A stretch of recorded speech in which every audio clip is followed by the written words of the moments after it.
On est dans une démarche tout à fait historienne. Ce qu'on veut, c'est comprendre ce que vous avez fait, le contexte dans lequel vous avez travaillé, puis on pense que votre témoignage que vous avez à nous dire va vraiment nous en apporter pour en arriver à comprendre tout ça. Pour les besoins du début de l'entrevue, est-ce que je peux vous demander de vous présenter, de donner votre nom, puis nous dire un peu d'où est-ce que vous venez, comment était votre famille, comment vous avez fait vos premières années d'études et tout ça? OK.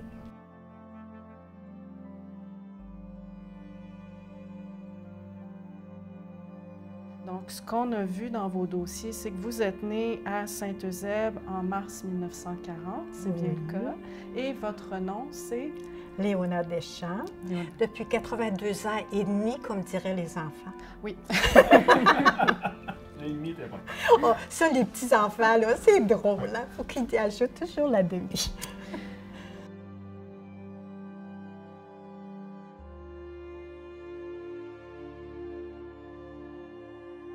C'est ça, Marie-Ange, puis une autre de nos étudiantes ont travaillé dans les archives qui ont été envoyées à BANQ pour préparer un petit peu l'entrevue. Puis, ce qu'on a eu comme information, puis là, on va vous demander de confirmer parce qu'on a eu quelques petits...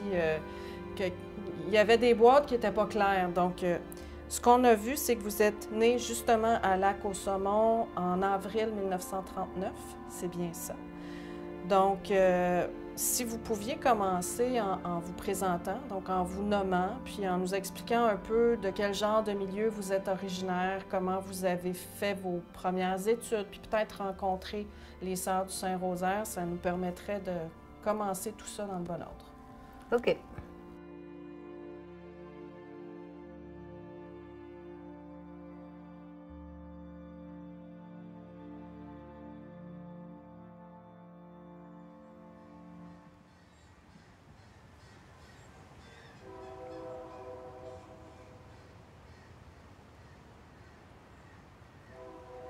Moi, depuis 2017-2018, en fait, j'avais commencé à travailler dans les archives des Sœurs du Saint-Rosaire pour ma dernière sabbatique.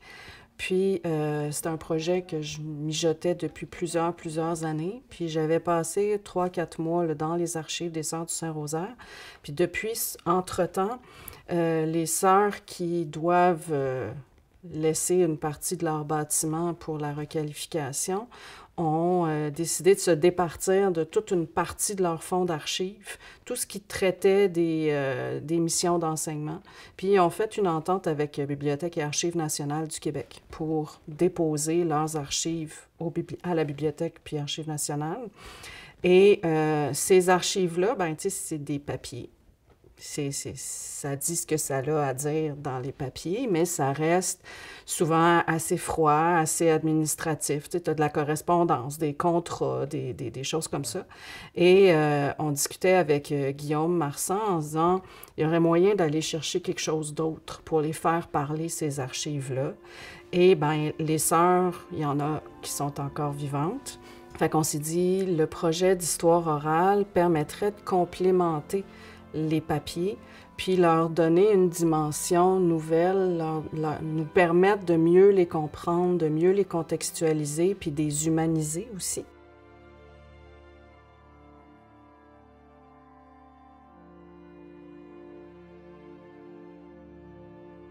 Il y a des sœurs que, je ne sais pas si c'est elles, il faudrait que je retourne voir, mais que sur le fichier PDF qu'on avait, on a 2 dates de naissance, on en a 2. Tu sais, c'est marqué 40, 42. Ben, elle est en 40 ou elle est en 42, tu sais, on ne le sait pas, là. Oui, ambiguïté. Fait que, ouais, c'est ça. Dans les fichiers qui nous ont été transmis, il y avait aussi des ambiguïtés comme ça.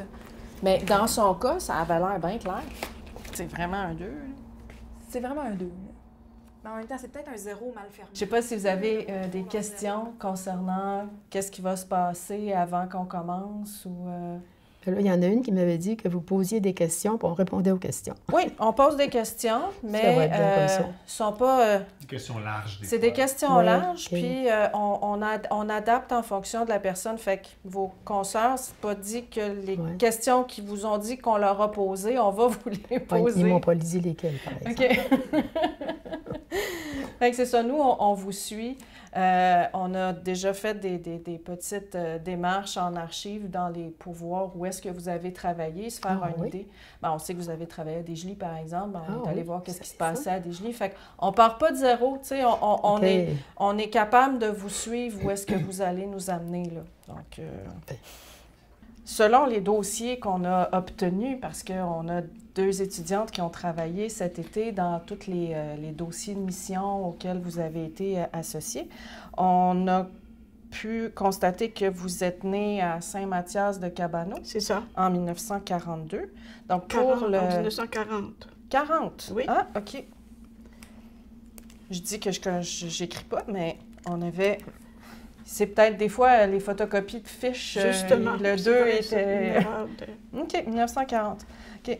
Ben ça change un petit quelque chose parce que ce que ça donnait comme impression, c'est que vous étiez rentré au couvent à 14 ans. Non. C'est ça. Ce qui était hâtif. Ce qui était hâtif. Donc, une de mes questions, c'était, vous étiez quand même une petite rapide. Oui. Non.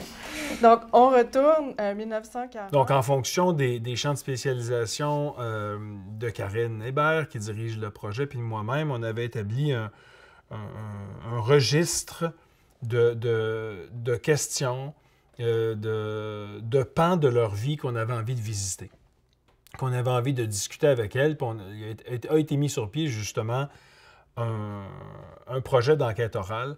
Et tout ça est arc-bouté sur le fait que les sœurs étant vieillissantes et étant en train tranquillement de disparaître, de s'effacer, elles sont en mode « qu'est-ce qu'il va y avoir après? Qu'est-ce qui va se passer après? » Fait que ça a parti un peu de ça, donc une espèce de relation en concomitance entre une démarche de dépôt en archives, un intérêt de Karine pour les congrégations religieuses et moi pour le bâti religieux, le religieux en tant que tel. Karine a assemblé une équipe et dire « OK, on fait un projet de recherche sur les sœurs pour mieux éclairer cette œuvre-là. » Et dans le cadre de ce projet-là, il y aura cette démarche d'enquête orale qui va être une des épines dorsales.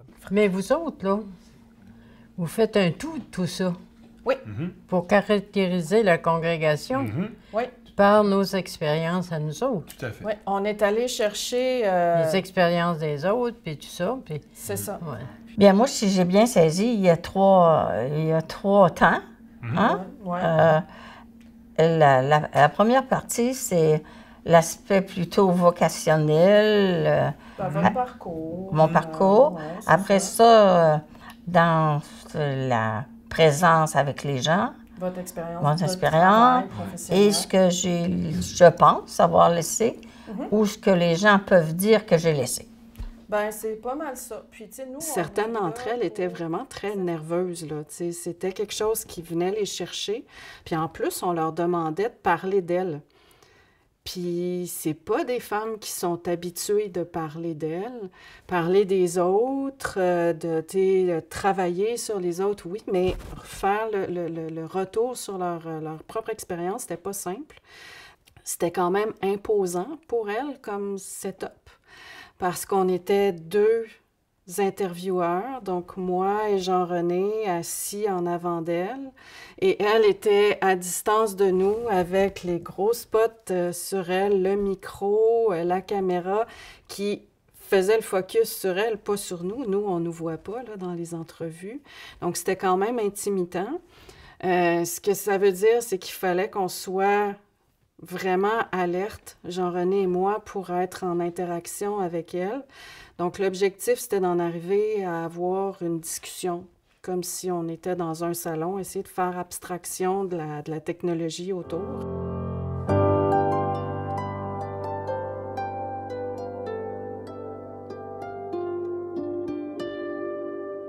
Est-ce que vous pouvez nous en dire un petit peu sur votre choix de venir chez les Sœurs du Saint-Rosaire? Qu'est-ce qui vous a amené à... Bien, j'avais connu, bien, comme j'ai dit, les sœurs au secondaire. J'aimais mes professeurs. Et puis, j'étais un peu curieuse de voir comment elles vivaient. Puis, je voulais savoir, alors je suis venue. Je suis venue. OK. Oui. Puis, manifestement, ça vous a plu parce que vous êtes resté? Exactement. OK. Puis c'était plutôt la vie d'enseignante qui vous intéressait, la vie religieuse? C'était plutôt la vie religieuse parce que l'enseignement, c'est pas... je ne m'étais pas arrêtée à la fonction, au travail que les sœurs faisaient. Je voulais être une sœur, c'est tout. Puis je me rappelle, un jour, j'étais allée avec papa, il faisait de la bâtie, là, il agrandissait sa terre. Puis, à l'orée du bois, là, il y avait une éclaircie, là. Puis là, je m'étais assise dans le milieu de tout ça, là, le soleil plombait sur moi, là. Je me sentais envahie. Je ne pourrais pas dire, est-ce que c'est spirituellement, est-ce que c'est de l'imagination, je ne sais pas. Mais c'est tellement bon à vivre, là. Hein? Puis là, je me disais, bon, c'est peut-être ma première expérience de Dieu. Je ne savais pas des prières, là, moi, là. Mais c'était une beauté du jour qui était époustouflante.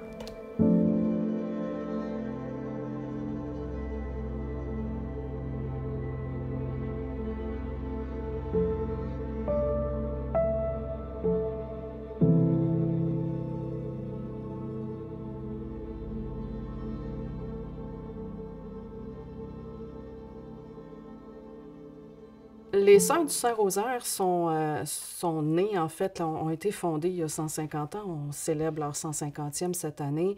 Donc, en 1874, il faut savoir que Rimouski, à l'époque, c'est une petite ville qui vient juste d'être érigée à titre de diocèse. Puis le diocèse couvre toute l'est du Québec, incluant Gaspésie-Côte-Nord.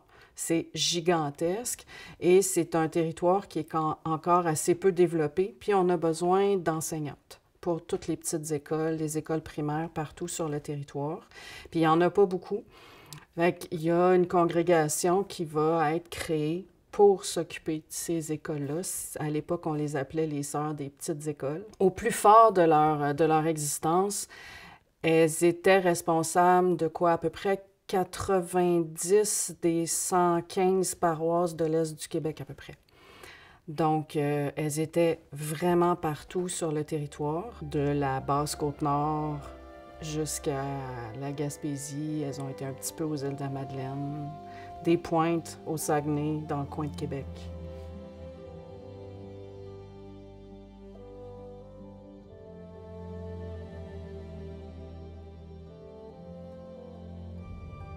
Mon appel, bon, là, moi, j'aimais bien sortir. j'aimais aller danser, j'aimais aller, faire ton adolescence. Hein. Puis, je rentrais assez tard. Ma mère était un peu inquiète de mon cheminement. Mais puis, j'avais un compagnon de vie. Puis, c'est drôle. J'étais heureuse. J'étais en amour, mais ça me comblait pas.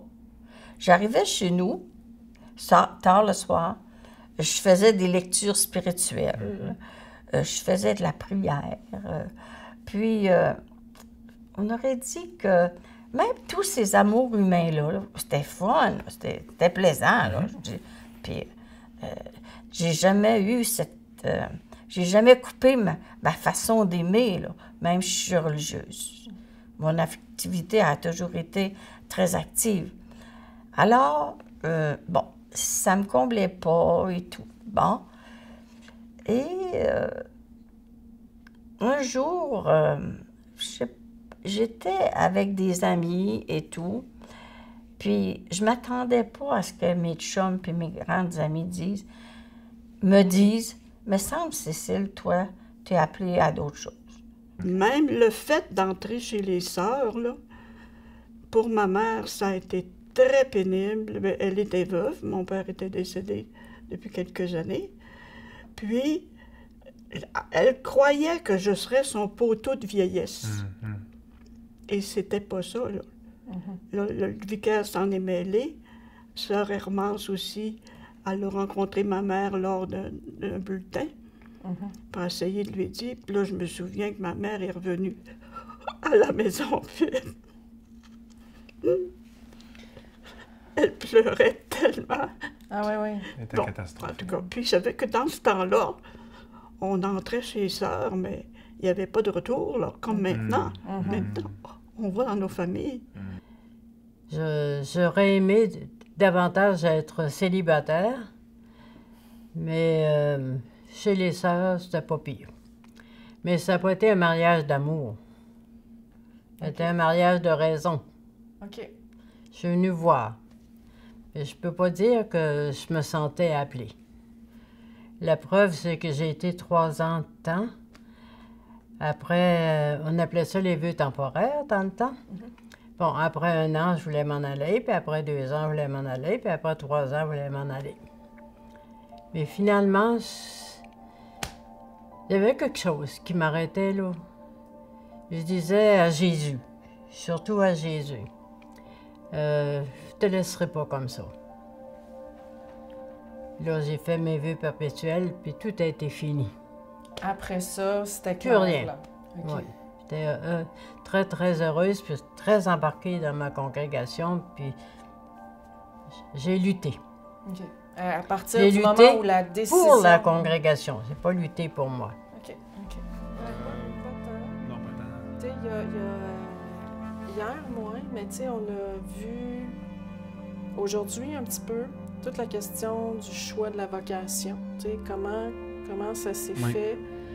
Bon, sûrement, c'est une de celles pour qui ça a été le plus dur, d'une certaine manière. Les autres, c'était... On a vu comment ça se passait, puis ça a l'air à avoir coulé de source pour plusieurs d'entre elles. Puis bon, on s'entend aussi, il y a probablement un peu de pudeur parce qu'il n'y a pas grand-chose de plus personnel pour ces femmes-là que pourquoi elles ont fait ce choix-là. Il y en a certaines, c'est pour ça qu'ils l'ont moins abordé aussi. C'est ça. Puis on a des fois l'impression que les religieuses sont toutes pareilles, mais c'est tellement pas le cas. L'individualité de ces femmes-là est extrêmement présente.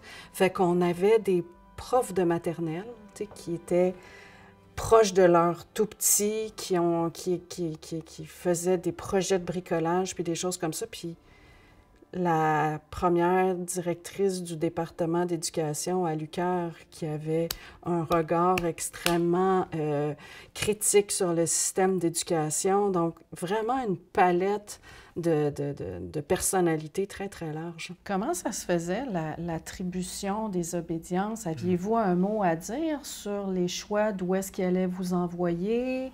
Puis ça change-tu avec la Révolution tranquille? Tu sais, ça marchait comment? Ouais, Où c'est que je vais être l'année prochaine? Moi, non, je peux pas dire que c'est... J'ai vécu ça juste 1 an, où toutes les religieuses étaient dans la grande communauté, puis là, la supérieure leur annonçait leur obédience. J'ai vécu ça juste 1 an. OK. Après ça, là, c'était selon les demandes... là, c'est les commissions scolaires qui ont pris le pas. C'était plus la communauté qui nous plaçait. C'était les besoins de la commission scolaire, des commissions scolaires. Je dirais en gros, là, tu sais, que j'ai fait l'enseignement 15 ans aux petits. J'ai été 15 ans conseillère pédagogique. Et les 10 autres années, j'ai été assistante directrice et directrice. Ma carrière, c'est une 40aine d'années dans l'enseignement. Puis le plus gros dans la Matapédia, Albertville, Amkoui, puis les paroisses autour. Partout. Ça partait de Saint-Moïse, Saint-Damas, Saint-Noël, Sébec, Saint-Cléophas, Saint-Damas, toute la vallée. Fait que tout le monde vous connaissait, là. Oui, à la fin de votre carrière. oui. Tout le monde me connaissait et je connaissais pas mal tout le monde parce que je pense que j'ai une facilité, tu sais, à entrer en contact avec les gens. Professeur de musique au primaire. Fait que là, vous faisiez plus qu'une école primaire? 7 écoles. Ah, ben quand même. 7 écoles semaine. J'avais 650 élèves semaine. De 4 ans à 6e 11 ans, à 6e année. Vous avez cultivé les vocations musicales des Basques. Fait que vous avez enseigné à peu près à tous les enfants des Basques pendant ces années-là. Là. Justement. Puis moi, ma classe s'appelait le nid de l'entraide parce que je m'étais rendu compte, j'avais fait mon bac en ortho, que fallait laisser les jeunes en difficulté avec les autres. parce qu'il y avait un osmose qui se passait, puis c'était mieux que de les séparer, là, eux autres tout seuls. Fait que j'appelais ma classe le nid de l'entraide, puis là, tout le monde devait s'entraider, tu sais, ne serait-ce que regarder sur son copain comment il copie ça, là, puis tout ça. Hein? Ben oui, tu fais ta part. Tu lui permets de copier des mots, puis lui, il apprend durant ce temps-là, puis toi, ça t'encourage encore à être meilleur en français. Et puis là, les parents, ils disaient, bien, quand c'était le temps du ménage à la maison, bien, Léonard, elle nous fait faire de l'entraide. Papa, tu pourrais pas aider maman à faire le ménage? C'était drôle. C'est les parents qui me racontaient ça. Ils ont se fait sermonner, Léonard, avec tes affaires. On ne mesure pas toujours l'importance que l'école occupe dans une communauté un peu éloignée. C'est pas pour rien qu'encore aujourd'hui, quand les petits villages ont peur de perdre leur école, il y a une montée aux barricades. Cette institution-là, au cœur d'une communauté, est fondamentale. Et ces femmes-là les ont pris en charge pendant des années.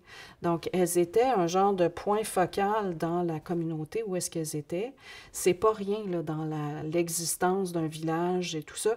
Et sur la vie à venir des jeunes qui sont passés par là. Donc, la sensibilisation à l'importance de l'éducation, à l'alphabétisation, les outils que ça donne à ces jeunes-là pour aller plus loin dans la vie après, bien, juste ça, c'est fondamental. À l'époque, c'était elle qui le faisait. Il n'y avait pas de laïcs qui prenaient en charge beaucoup ces écoles-là. Donc, elles ont permis le déploiement du système d'éducation dans l'Est du Québec, finalement. Ça me semble être quand même un legs assez important. Là.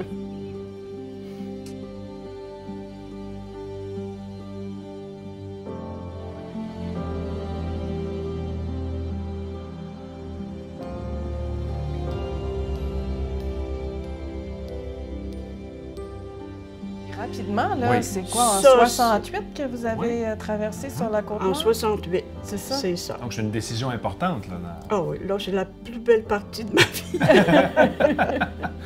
Quand j'étais en 11e année, puis que là, à Hermance, ça s'est mis à nous parler de Saint-Augustin qui ouvrait, puis sur la Basse-Côte-Nord.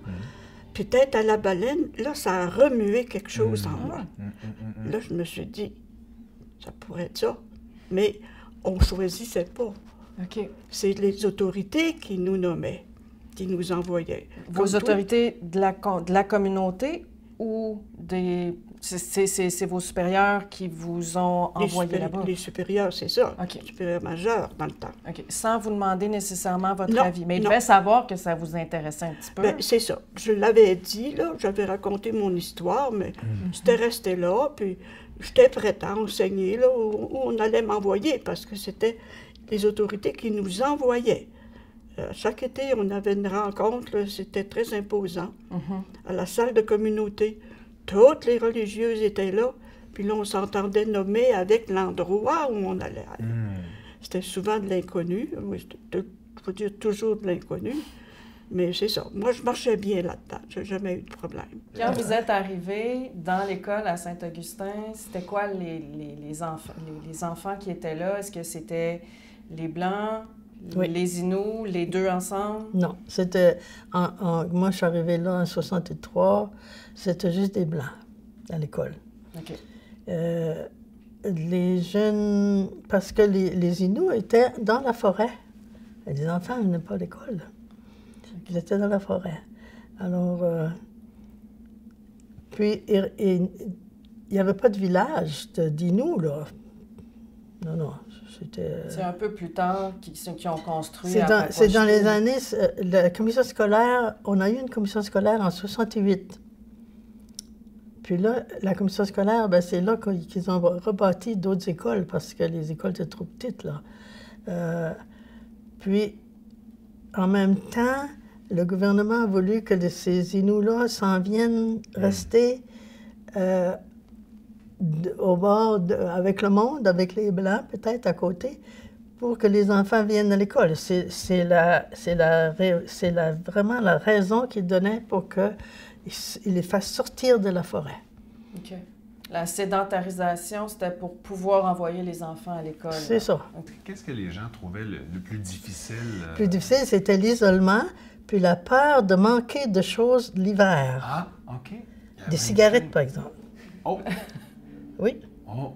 Ah oui, il y en a un qui dit non, moi, je ne reste pas ici, je n'aurai pas de cigarettes au mois de février. Tu sais? Alors, le dernier bateau arrivait fin décembre, début janvier. Puis après ça, on n'avait plus de bateau pour jusqu'en mars, fin mars. OK. Fait que l'idée du rationnement faisait peur, ou en tout cas dérangeait. Oui. Déjà. Oui. OK. C'était surtout l'hiver. Hein, l'hiver, là, c'était les skidoo. Aimiez-vous ça? Les grands espaces. Ouais. Aller dîner dehors. Ouais. Moi, à Noël, là, j'étais réveillonnée avec une infirmière dans la forêt, avec un fanal, puis les Indiens, il y avait un traîneau, que ça s'appelle un cométique, là. Oui. Comprenez-vous? Oui. Ça, c'était notre table. On était de chaque côté, chacun sur notre skidoo. Puis, on réveillonnait. Comprenez-vous? Puis c'était la nuit, et c'était Noël, et c'était beau. Mais là, le lendemain, il ne fallait pas dire ça à notre famille, là, parce que là, on était en danger. On était en danger. Vous avez fait la base Côte-Nord à peu près au complet Oui, pendant... pendant 29 ans. 29 ans. C'est une petite anecdote. Pour la première communion. Hein? Communion. Là, j'enseignais, puis les deux, je les préparais, ils ont dit, Germaine, parle pas de ça tout de suite. On va faire une expérience demain. Les deux mamans, là? Les deux mamans. OK. On va monter dans la forêt, il y a la tente, on va partir avec les jeunes, puis on va vivre une expérience. Tu viens avec nous autres, Germaine. Très bien, si vous autres les professeurs, moi je suis. On arrive là, les enfants jouaient, bon, tout ça, les mamans disent, « Pourquoi une charge pour nous moiter? » Bon, on s'en vient. On écoute, on s'en vient. Ça rentre, les mamans prennent les pattes du caribou jusqu'ici, puis on avait un petit poêle dans la tente, on rentre les 4 pattes du caribou dans le poêle. Moi, je les observe. Puis les enfants deviennent plus silencieux, puis beaucoup moins agités. On attend un petit peu, puis elle leur parle en montagnais, puis bon, elle leur dit de rester tranquille, puis qu'on allait partager quelque chose de bien. Moi, je me demandais qu'est-ce qui allait se passer, mais j'ai compris après. Ils ont pris la patte du caribou, ils savaient que c'était assez chaud, là. Ils ont ouvert avec un couteau. Ça a fait comme un canal, puis la moelle était là. Donc, on a pris un couteau. Chaque bouche d'enfant prenait de la moelle du caribou. L'enfant mangeait la moelle. OK. Donc, il est venu à moi, j'ai mangé la moelle, moi aussi. Puis là, les enfants restaient silencieux, puis on parlait en montagnais, puis dire le caribou, c'était quelque chose de un peu sacré pour eux autres. Mais là, après ça, elle dit, Germaine, là, tu pourras parler de communion avec eux autres, parce qu'on vient de communier.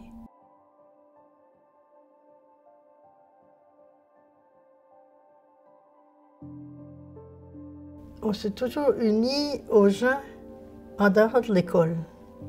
S'il y avait des activités qu'eux autres préparaient, on allait. Tout le temps. Tout le temps. C'est ce que vous disiez tantôt quand vous parliez de la vie communautaire, être intégré dans un mouvement, dans une société où ça bouge, puis des activités, puis Exactement. faire partie de la famille. C'était quoi le genre d'activité? Des parties de pêche, des Parties de parties pêche, de cartes, des... Oui, aussi. Puis des festivals l'hiver, là, ils faisaient des jeux, De en carnaval, skidoo, un toutes peu, sortes de là. choses, Ouais. Charrivière, toutes sortes d'activités. Ensuite, quand on a eu l'école neuve avec le gymnase, on est allé jouer au volleyball, puis on est allé faire des exercices dans le gymnase avec les gens, tout le temps. On s'est toujours intégré à la communauté du village. Est-ce que vous pêchiez, vous? Ah, beaucoup. Oui. Ah oui, oui. OK. Moi, pêcher la truite, là, c'était délicieux. Elle était beaucoup aussi dans la réaction non verbale. Elle me regardait, elle me souriait. Oui, des fois. Il y avait quelque chose. Validation. Ouais. Je pense qu'elle est une des premières qui a compris à quel point on les connaît sans OK. qu'ils nous connaissent. OK. J'ai l'impression qu'elle l'a senti, tu sais. OK. Parce que quand elle parlait, tu sais, moi, je valide des affaires dans ma tête. Puis je prends des notes, puis je fais, Oui, OK, puis oui. t'opines du bonnet aussi. Oui, Des fois, on te voit ça, elle t'es comme confirme. ça. Tu sais, Oui. elle nous dit, elle nous Oui. donne des dates, puis je fais, oui, c'est ça, c'est Oui. ça, c'est ça. Puis ça fait du sens avec ce que j'ai lu, ça, tu sais, ça ancre le personnage, puis je pense qu'elle s'est rendue compte à quel point on les connaissait. Fait que là, des fois, elle partait pour raconter des anecdotes, puis là, elle me regardait, puis elle souriait, puis... Fait que, Elle avait compris que tu étais la documentariste. oui, c'est ça. Je pense qu'elle est la première qui a vraiment compris mon rôle, Ouais. qui a comme Ouais. catché le dessous de cette affaire-là. Parce que les autres ont compris, tu sais, mon rôle. Je suis une étudiante, je travaille avec vous, je vous donne des feedbacks. Mais je pense qu'ils n'ont pas catché à quel point c'est moi puis Marie-Ève qui a fait le travail d'archives de fond de boîte. Oui. C'est des femmes qui se présentaient avec toute une réflexion sur la place qu'elles avaient pris, le rôle qu'elles avaient joué, en étant d'une humilité assez désarmante, là, dans le sens qu'elles ne mesuraient pas toujours l'impact qu'elles avaient pu avoir dans les communautés. Mais c'est des femmes qui ont été extrêmement généreuses, à la fois... Bien, c'est des femmes qui avaient consacré leur vie à l'enseignement puis au service à la communauté. Fait que c'est ça qu'elles ont fait toute leur vie. Elles avaient ce temps-là, elles avaient cet élan-là qui les portait vers ça. Et elles partagent tout un amour sincère pour les enfants avec lesquels elles ont eu à travailler. Quand elles nous expliquent les choix qu'elles ont faits puis les décisions qu'elles ont prises, c'est toujours en lien avec ça pour améliorer leur pratique. Avec des femmes généreuses, disponibles tout le temps. C'était pas... qui étaient engagées, oui, dans la classe avec leurs élèves si elles avaient une classe, mais sinon, le parascolaire, le soutien aux parents aussi était tout le temps présent. Donc, des femmes généreuses, des femmes engagées, puis des femmes articulées. Dans le sens où elles avaient un discours qui était raisonné, elles avaient réfléchi à leur pratique. Oui, j'ai voyagé beaucoup, mais pour moi, c'est pas ce que je fais, ce que j'ai fait. Même après ça, je suis allée à l'université, puis j'ai travaillé avec les évêques, les prêtres et tout. J'étais dans la cuisine, j'étais aux travaux manuels et j'étais heureuse. Puis, pour moi, c'est pas dans le faire, c'est dans l'amour qu'on met dans ce que je veux faire. Pour moi, il n'y a pas de saut métier et tout. Ça a toujours été grand, ce que j'ai fait. Le scoutisme, pour moi, c'est bien important parce que j'ai toujours trouvé que les mouvements de jeunesse, c'est vraiment le lieu pour l'éducation ou de la formation. C'est le lieu pour ça. Puis on se rencontrait une fois par mois, on soupait ensemble. C'était toujours les mêmes élèves, mais le but était différent. Là, on jouait, on avait toujours une petite activité religieuse, on avait des bricolages, mais moi, j'ai toujours trouvé, je crois que c'est par ces choses-là que l'éducation se faisait. Plus que par l'école. Dans les petits Parce gestes que simples. l'école, on est pris par des programmes, puis une discipline, alors que là, c'est openement. Ouais. Ça permet aussi des fois aux jeunes de s'épanouir dans ce qu'ils sont. Ils ne sont pas obligés de faire le programme. Ils peuvent faire Exactement. autre chose. Là. Exactement. Exactement. Quand je suis arrivée à Saint-Jean-de-Dieu, c'était pour enseigner les arts plastiques et la musique Ouais. au secondaire 1 et secondaire 2. OK. Mais là, j'avais mon voyage de fonder des chorales, puis elles mouraient après que j'étais partie. Parce que... Celle qui vous remplaçait n'avait pas toujours Oui, justement, ou le goût, ou le temps, ou la force, je sais pas. Donc, j'arrive à Saint-Jean-de-Dieu, puis on dit, là, sur Marcel, vous nous préparez une chorale. Je commencerai une chorale si j'ai 40 membres. Quand ils sont venus l'autre fois, ils ont dit, on a nos 40 chanteurs. Ouais. Donc, le premier cours de chant, il a été drastique. Hein? J'ai commencé un canon à 4 voix pour savoir s'il y en a qui étaient capables d'avoir des voix. Ils ont chanté leur canon à 4 voix. Ça voulait ce monde-là. C'était incroyable. Et donc, j'avais 40 chanteurs. L'année suivante, j'en avais 60. Et le troisième concert, j'en avais 75. C'est beau, hein? Ouais, ça- Et ma chorale, j'ai été là tout le temps. J'étais assise à Saint-Jean-de-Dieu pendant 38 ans. Pendant 38 ans.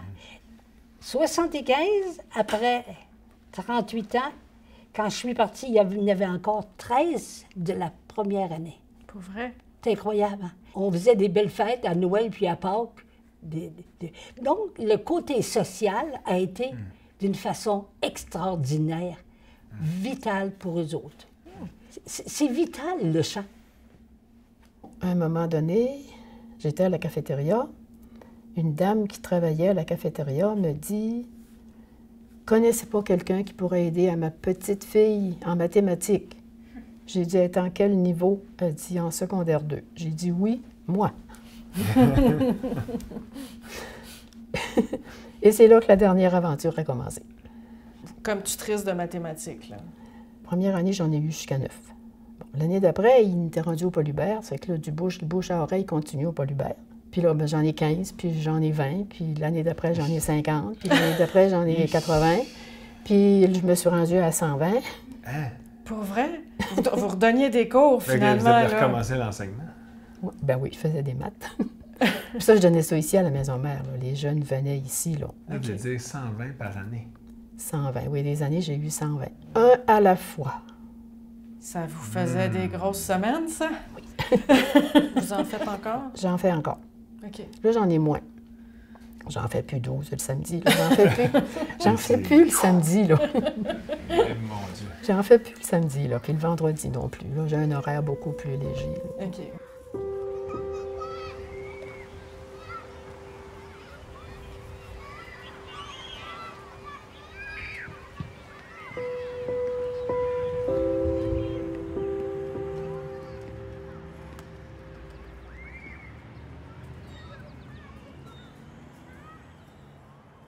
Continuant votre formation, obtenir votre licence, puis là, ben, on arrive au moment où est-ce qu'il y a le grand barda du rapport parent, puis tout ça. Ah oui, parlement du docteur. Le rapport parent. Ça, c'était une grande déception de ma part. Le rapport parent? L'école, pour l'enfance, c'était le principe de base. Mais c'est devenu l'enfant pour l'école. Pas la même chose. On a tout organisé les choses pour que ce soit...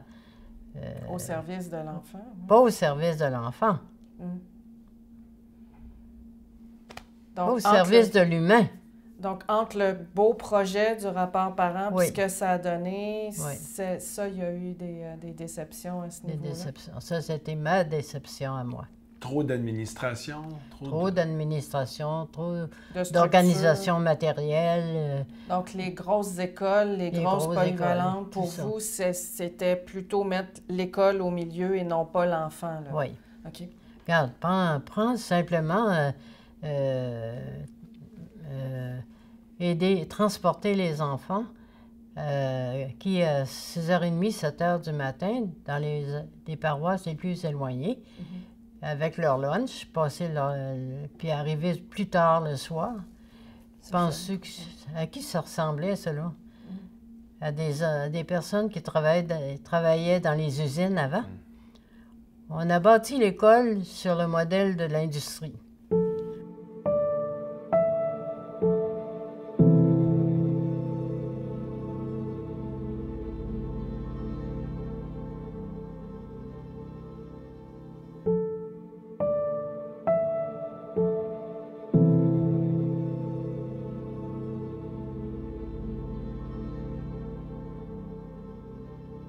Les processus d'enquête orale, c'est par effet de cumul. Quand tu fais ça, mettons, tu en fais 15, 20, 30, tu sais, des fois, ça fait ça, mais il y a une ligne dans le milieu où tu te dis, là, je peux te dire que toute la gang tripe ses enfants. Toute la gang sont dédiés à ça, puis ils ne se conçoivent pas autrement que rendre l'enfant heureux. Il y a des lignes qui ressortent pareil, tu sais. À la fin, comme le Sœur du Saint-Rosaire, Élisabeth Turgeon, Ouais. puis, ah oui, les enfants, tu sais. Fait que là, tu additionnes tout ça, tu te dis, bon, peu importe, ça a été quoi le chemin. Ils ont tous des parcours différents. Il y en a qui c'est plus Mais ils sont tous partis à peu près de la même place pour se rendre à la même place. Ce qu'ils ont fait entre ça a changé beaucoup. Mais puis elle, c'est ça, métronome ou, tu sais, flatline, dans le milieu de toutes ces oscillations-là. Là, une stabilité, là... Puis il y a toujours la question du relationnel, tu sais. On est des personnes qui rentrent en relation avec des personnes. Des fois, ça fait plus avec des personnes. Des fois, c'est plus juste correct. C'est correct, tu sais. Moi, avec Mme Fournier, moi, ça a connecté, là, tu sais. Je dis, Colin, là, tu sais, je parle à Margade, tic-tic, là, ça marche, là, tu sais, là, tu sais, ça roule. Fait que c'est comme ça, là, tu sais, tu peux pas le savoir. On a un impact, nos personnalités ont un impact, tu sais. C'est pour ça que c'est le fun qu'on soit deux. Parce que des fois, tu sais, sa parole peut résonner plus. Des fois, je suis à l'aise d'intervenir. Ça fait un chassé-croisé qui peut être intéressant. Tu vois, mettons, hier, certaines des femmes qu'on a rencontrées, bon, d'une part, c'est des religieuses. La religion reste quand même une institution qui est très hiérarchique, qui est très patriarcale. Les femmes ne peuvent pas être curées encore aujourd'hui, bon, tout ça. Mais malgré tout, on a des femmes qui donnent l'impression de s'être épanouies dans cette institution-là comme femmes et qui ont réussi à repousser un peu les limites d'une certaine manière. On en a qui font partie des premières femmes au Québec à avoir eu l'autorisation, par exemple, de procéder à des baptêmes, ce qui était, tu sais, c'est quand même un sacrement qui était réservé aux curés ou aux prêtres avant, et qui, certaines d'entre elles ont eu une trajectoire féministe affirmée. Je pense à Sœur Léona, par exemple, qui a organisé plusieurs manifestations du 8 mars avec l'Ursuline Monique Dumais. Mais après l'avoir interviewée, je suis allée à un congrès justement sur les femmes en congrégation religieuse. Puis il y a une des chercheuses qui présentait une revue religieuse catholique féministe des années 70. Et quel nom ne vois-je pas apparaître sur la page titre, Sœur Léona, qui a été super active dans la revue pendant plein d'années. Elle nous en a pas tellement parlé dans les entrevues, mais on voyait que c'était une de celles pour qui ça avait été quand même important. Donc, puis c'est pas la seule, là, tu sais, on en a qui ont été capables de tenir leur bout par rapport à la hiérarchie, puis par rapport aux autres institutions, que ce soit les commissions scolaires, le ministère, même leur congrégation. Donc, des femmes qui avaient une affirmation individuelle et féministe assez importante, là. Moi, la pastorale, là, le monsieur qui embarque avec moi dans le télésiège, là, je suis en train de faire de la pastorale. S'il me parle, si je l'écoute, je suis attentive à lui. Souvent, dans les autobus, quelque chose de même à Montréal, c'est là que j'ai fait les plus beaux contacts. Dis, tu es vrai avec moi, puis tout ça. J'ai jamais eu peur de m'identifier comme religieuse. Jamais. Je suis fière d'être religieuse. Moi, je suis la première femme à avoir reçu un mandat d'un évêque dans ma communauté. J'ai œuvré en pastoral avec un mandat. C'était nouveau. Une femme, par exemple, j'ai même eu l'autorisation de célébrer baptême. Alors, j'ai travaillé beaucoup avec les couples, l'animation et les couples. Alors, ma journée, il y avait l'animation pastorale aux écoles, il y avait l'administration de la paroisse, il y avait, préparation des homélies. Ça, c'était encore un litige parce que l'homélie, quand c'est un prêtre, ça s'appelle homélie, et quand c'était une religieuse, une laïque, ça s'appelait commentaire biblique. Mon œil, tu sais, quelle différence qu'il y a. Ça. Alors, en tout cas, puis moi, j'ai toujours aimé communiquer la parole de Dieu, pas la lire. Oh, c'est pas pareil.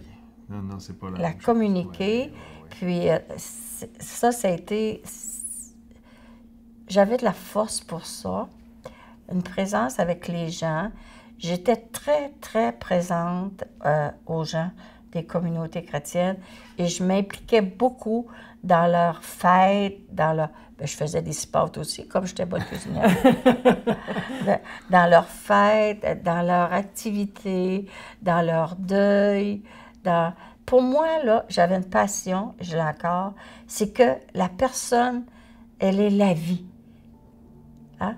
La vie en abondance, qu'elle se tienne debout et tout ça. Alors, pour moi, j'ai eu toujours la préoccupation de la personne. Que ce soit un petit jeune qui arrivait, que ce soit l'aîné, que ce soit... J'étais présente, là. Je pense que ça a fait partie des choses qui nous ont particulièrement touchés. C'est probablement le fil conducteur, je dirais, c'est l'attention à l'autre, l'humanité. L'attention à l'humain, la valeur centrale, c'est entrer en relation, pour les sœurs, entrer en relation avec d'autres humains dans le but de grandir, d'aider à faire grandir, mais de grandir ensemble aussi. Pas juste c'est une graine, je l'arrose, puis elle va pousser. Oui, il y a de ça dans l'enseignement. On accompagne des êtres humains qui grandissent, mais on a senti qu'elles étaient aussi dans une position d'apprentissage, de relation à l'autre, d'affection pour l'humanité, dans toutes ses facettes. Il n'y a pas de bon, il n'y a pas de méchant dans l'histoire, il n'y a pas de... Comment je dirais, il n'y a pas de relâchement dans l'amour de l'autre, peu importe ce qu'il a vécu, puis dans quel état l'humain se présente en avant de toi. Il y a quelque chose de précieux pour elle. Il y a quelque chose... Puis, mais on sent qu'elle le porte sincèrement encore aujourd'hui. Et ça, il y a quelque chose d'émouvant.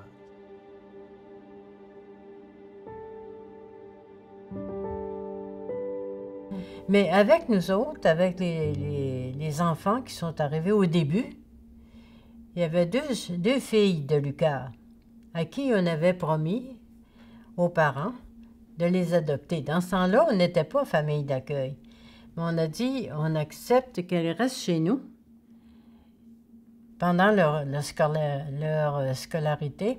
Il y en a une qui est restée 4 ans, puis l'autre est restée 3 ans. Parce qu'il y avait un programme de 3 ans, puis un programme de 4 ans. C'est un gros changement. Oui, sur le mais plan on était 2, puis il y en a une qui était beaucoup plus habituée aux jeunes.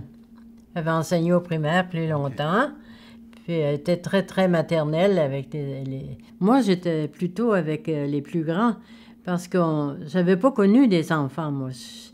Mon frère avait 16 mois de différence avec moi. Fait qu'on j'avais toujours été avec des adultes.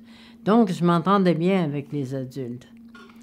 Puis à elle, j'ai dit, t'es plus jeune que moi. Je vais accepter des jeunes. On va voir ce que ça va donner. Puis là, on a commencé avec... J'avais 9 ans, 10 ans, 11 ans. Mais on a pris jusqu'à 2 ans et demi, 3 ans. C'est pas pareil, là, en avoir un tout petit de 3 ans puis un de 12 ans qui arrive à la maison, ça ne demande pas le même genre de supervision. Puis, puis là, ben, c'est de les nourrir, de s'assurer qu'ils ont leur matériel scolaire. Changer de couche. Ben, oui, à 2 ans ou à 2 ans et demi, oui. Les amener à l'école ou à la garderie, les rencontres de parents pour les bulletins, les inscrire à toutes les activités. Tout. OK. Ça nous a gardé, moi en tout cas, ça m'a gardé plus jeune. J'imagine. Ça m'a aidé beaucoup. Puis leur langage, leur façon d'agir, leur façon de s'habiller. Puis en plus de ça, notre objectif, c'était un milieu familial et non pas un locataire, puis placement. Ils sentent qu'ils étaient chez eux. Là. Oui, c'est comme s'ils étaient chez eux. Puis ils ont été chez elles aussi. Ils s'appellent encore des sœurs. Entre elles, là? Entre elles, ils communiquent, puis ils se voisinent. Puis la plus vieille a 40 ans maintenant. Non, puis ça a permis de... Je repense encore à ce que vous disiez plus tôt, de remettre l'humain au milieu de votre parcours. Oui. Vous avez réfléchi sur l'enseignement, vous avez mis en place des trucs, mais après, vous êtes retourné sur le terrain à travailler directement avec les humains. C'est ça. Ouais. Puis on a joué le rôle de mère de famille qui est normal pour une femme. C'est vrai qu'on n'a peut-être pas eu les plaisirs de l'amour, mais on a eu les plaisirs de se donner pour des enfants. Le regard qu'elle porte elle-même sur sa vie, c'est intéressant. Très, mais elle, c'est spécial. Elle a été, C'est très clair, elle a les été une changements. mère. Ouais. Elle a vécu une expérience de mère. Ouais. C'est Avec capoté, 2 là. autres. Ouais. Fait qu'ils étaient comme 3 femmes Ouais. ensemble à Avec un élever petit des pompon. filles. C'était vraiment Tu sais, incroyable. les amis. Oui, Ouais, juste c'est- ici sur ça arrive notre notre Ouais, j'ai banc. trouvé ma maison. Mais tu sais, les reconduire à leur cours de danse, aller chercher Ouais. bulletins à l'école, tu sais, une Comment vie. elle appelait ça? Une maternité spirituelle. Oui. C'est le concept qu'elle a utilisé. Puis les plus beaux moments dont elle nous parlait, c'était fêter ces filles-là, tu sais, Ouais. leur anniversaire, puis Noël. faire Noël. le sapin de Noël, puis tout, là, tu sais. Ouais. Très émouvant. Très, très émouvant. Incroyable. Vraiment, elle a vécu. T'allais plus dans l'émotion, parce que je s'entends souvent rire, mais pas tantôt. Là, c'était- J'ai eu juste samedi passé. Comment ça se fait? J'ai fait du français avec 2 musulmanes. En francisation. Oui, en francisation à l'école. Là. OK. Et puis, elles avaient un texte à produire pour mettre dans le journal de bord là, qui va sortir à la fin de l'année. Puis là, elles sont venues me voir. Elles avaient leur petit voile, là, puis elles étaient jolies comme tout. Là. Ça fait que je les ai aidées à faire leur texte de français, qu'elles soient fières d'elles. Là. Oh, j'ai donc aimé ça faire ça. Là, quand j'ai reçu les 2 musulmanes, hey, c'est une expérience neuve pour moi, là. C'est fun. Oui, encore du nouveau. Oui, Toujours du nouveau, encore. encore. Emmenez-moi là, du nouveau. Certaines d'entre elles, peut-être, oui, ont voulu ont rentrer à la maison mère à la fin de leur carrière, mais pour une très grande majorité, à tout le moins pour celles qu'on a interviewées, on a l'impression que ça, c'est un peu... C'est vraiment un bout de parcours. Le plus longtemps possible qu'elle pourrait être active dans les milieux qu'elles ont investis, elles vont le faire. La retraite, c'est pour plus tard, c'est ce qu'on a senti. C'est des vies actives, dédiées, des êtres humains qui se conçoivent comme actives, mais jusqu'à temps qu'elles ne puissent plus physiquement l'être. Actives ici, actives dans différentes œuvres. Donc, on n'arrête pas de pouvoir donner puis de pouvoir s'impliquer. Il n'y a pas de dire « Ah oui, là, j'ai assez fait, je vais arrêter. » Ben non, ça continue. Je suis de bonne humeur, j'ai de l'énergie, j'ai quelque chose à donner. Où je peux aller? Qu'est-ce que je peux faire? Hey, où ça se passe? Où je peux aller? On était transporté par ça, ce sentiment-là, très particulier de dire hey, non seulement c'est pas fini, mais ça continue. Oui, il y a un processus d'effacement qui est en cours. Mais devant nous, on a des sœurs actives sur tous les plans, en train d'essayer de continuer à faire bouger les choses ou faire porter une parole ou des gestes qui aident l'autre. C'est quand même fascinant. Face à une telle générosité, après, on ne peut pas faire autrement qu'avoir l'impression que ce qu'on fait dans notre petit quotidien, bien humblement, on va au moins continuer à faire ça, à essayer de bien faire ce qu'on fait, parce qu'eux autres, les standards sont élevés, là. Les standards sont élevés, on a des croûtes à manger avant de pouvoir espérer avoir donné autant dans notre vie, je pense. C'est comme ça que je l'ai reçu, moi.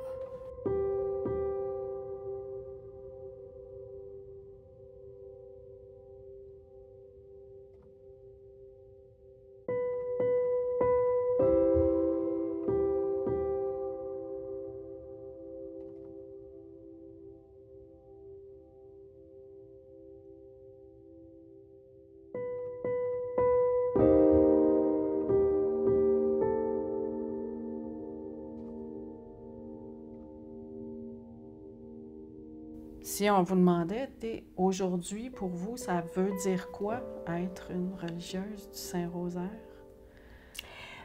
Moi, je me dis, c'est mon chemin. C'est mon chemin à moi. Hein, je me dis, j'étais jeune, puis j'étais pieuse. Ouais. Puis je me disais, aller à Dieu, ben moi, je ne veux pas aller là toute seule, là, tu sais. Il n'y a rien de mieux que d'entrer en communauté, hein. Alors, je trouve ça beau. Des fois, je vois mes sœurs, là, puis je me dis, hey, c'est toutes des femmes saintes, ça, là, je les canoniserais toutes, moi, là. Tu sais? Je vais avec les jeunes. Je peux pas me voir si je suis pas avec les jeunes.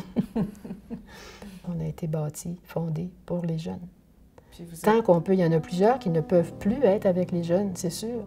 Je me trouve privilégiée, moi, de pouvoir de être- pouvoir être encore avec les jeunes. Travailler en proximité. Là. Parce qu'il n'en reste pas beaucoup là, qui travaillent directement avec les jeunes. Là.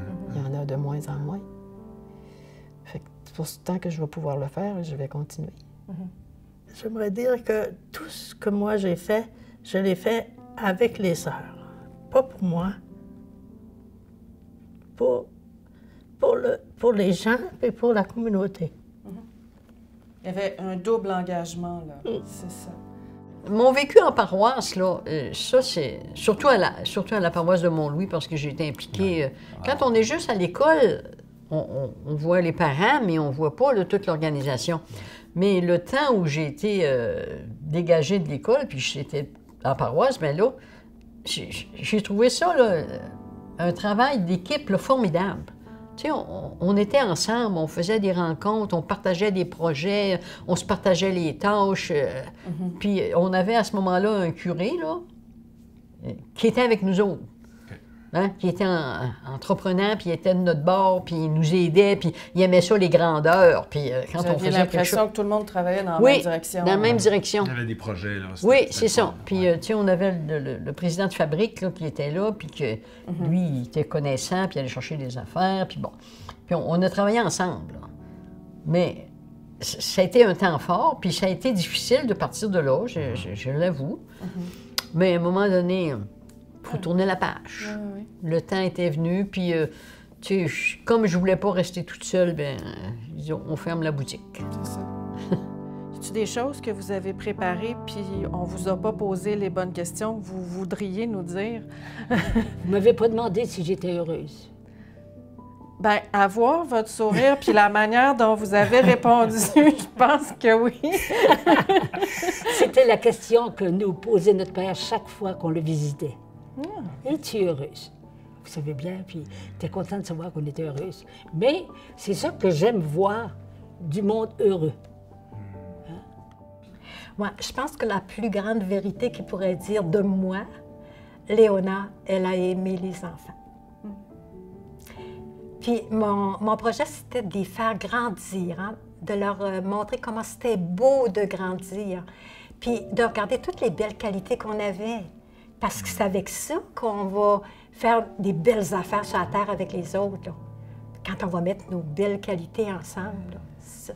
Ça, c'est de quoi que j'ai essayé de leur inculquer. Dieu merci, le plus beau cadeau que j'ai eu, c'est l'esprit d'adaptation. L'adaptation, puis toujours être heureuse où j'étais. Puis je me souviens, mon père, il m'avait dit, « Germaine, comment ça se fait que... » Il était un Acadien. Hein? « Comment ça se fait que les sœurs ne trouvent pas un job en bas ici? Hein? » Puis là, j'avais dit, « Papa, je suis heureuse là-bas. On est avec la famille, puis on est bon, on fait des petites activités, puis on va les... » Puis après ça, il s'est penché la tête, puis il dit, « C'est vrai.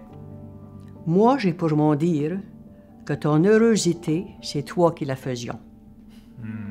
Hein? Ton bonheur, c'est toi qui le fais, peu importe où tu es. Ça m'est resté. C'est beau, ça. Ça m'a fait plaisir, c'est moi qui vous remercie. J'espère qu'on n'a pas été trop long. Non, pas Ça du va? tout, pas du tout. Merci beaucoup. Merci Très tellement. généreuse, très intéressant. Ça me fait C'est plaisir. un beau Vraiment. parcours. Moi, je me sens privilégiée d'avoir pu partager tout ce parcours-là avec vous ce matin, vraiment. Là. Non, ben ça me faisait plaisir, là, quand elle m'a demandé ça, Monique, là. Ben moi, j'ai dit, il faut que je parle de la coach. J'ai passé ma vie là, c'est ça. Vous êtes un témoin très, très privilégié de cet environnement-là. C'est ça qu'il faut comprendre. Jamais que j'aurais pu penser que je raconterais un jour ça. J'en ai jamais parlé. Pour vrai? Ouais. Mais avant de partir, je vais vous le dire que je garde un beau souvenir de vous. Et que ce soir, je vais faire une prière spéciale au Seigneur. Je vais lui dire comment est-ce qu'il a fait un chef-d'œuvre de vous, parce que vous êtes rendu là à faire de quoi de beau. Et je vais lui dire de vous bénir, de vous donner à jamais le bonheur, de vous surveiller pour que rien ne vous arrive de fatal, et que le ciel s'ouvre pour vous autres, et que ce que je vais demander se répète à chaque fois que votre cœur va battre. C'est vraiment gentil. Merci vraiment beaucoup. Ça me fait plaisir. Merci beaucoup. Alors, que le Seigneur vous Trop garde. généreuse. Oui. Trop généreuse. Ah, merci. va-t'en. Là, il faut enlever le micro. Je vais vous montrer mes deux chorales. Oui, oui, oui, oui.